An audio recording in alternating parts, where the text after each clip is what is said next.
நாம இப்போ தஞ்சாவூர் நாடாளுமன்ற சீரமைப்பு கமிட்டி மற்றும் ஒருங்கிணைப்பு குழு தலைவர் மரியாதைக்குரிய திரு வழக்கறிஞர் ராஜ்மோகன் அவர்களிடம் நம்ம இருக்கிறோம். எதுக்காக இருக்கிறோம் அப்படின்னா, டெல்லியில் நம்முடைய தமிழ்நாட்டுடைய நாடாளுமன்ற உறுப்பினர் சுதா ராமகிருஷ்ணன் அவர்களுடைய கழுத்து 4 பவுன் செயின் பறிக்கப்பட்டதாக அவங்க காவல் நிலையத்தில் புகார் கொடுத்துருக்காங்க.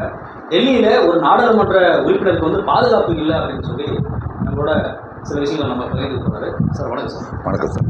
சார், இப்போ இன்னைக்கு நீங்கள் செய்தி பரபரப்பாக ஓடிக்குது. டெல்லியில் தமிழ்நாட்டை சேர்ந்த காங்கிரஸ் கட்சியை சேர்ந்த, அது மட்டும் இல்லாமல் நாடாளுமன்ற உறுப்பினர் ஒரு பெண்ணாக இருக்கிறாங்க.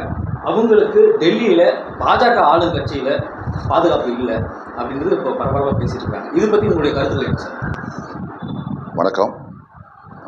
இந்த டெல்லி, அந்த நியூ டெல்லி என்று சொல்லப்படுகிறது, அதில் தமிழ்நாடு காங்கிரஸுடைய தங்கும் விடுதி என்பது ஒரு பாதுகாப்புக்கு உட்பட்ட பகுதி. அந்த பகுதியினுடைய வலது பக்கம் சாணக்கியபுரி என்கின்ற ஒரு பெரிய வர்த்தக நிறுவனம் இருக்கிறது.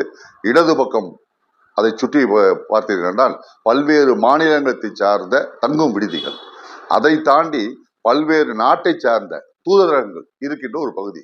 ஒரு கடுமையான பாதுகாப்புக்கு உட்பட்ட பகுதி. அது டெல்லி யூனியன் பிரதேசத்தின் கீழ் வருகிறது. அங்கே ஆளுகின்ற அரசு பாஜக அரசு.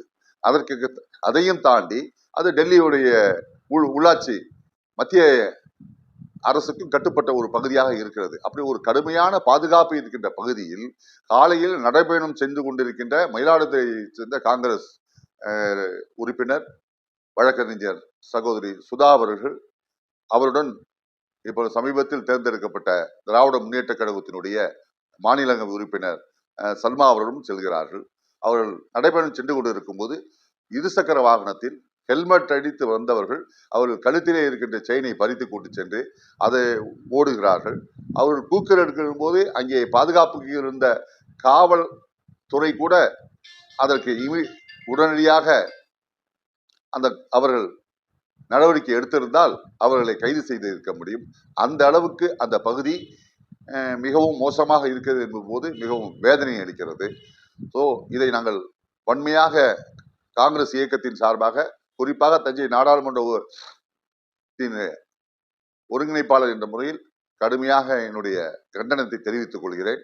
இதற்கு டெல்லி அரசு பொறுப்பேற்று உடனடியாக நடவடிக்கை எடுக்க வேண்டும் என்கின்ற என்னுடைய கண்டனத்தையும் தெரிவித்துக் கொள்கிறேன்.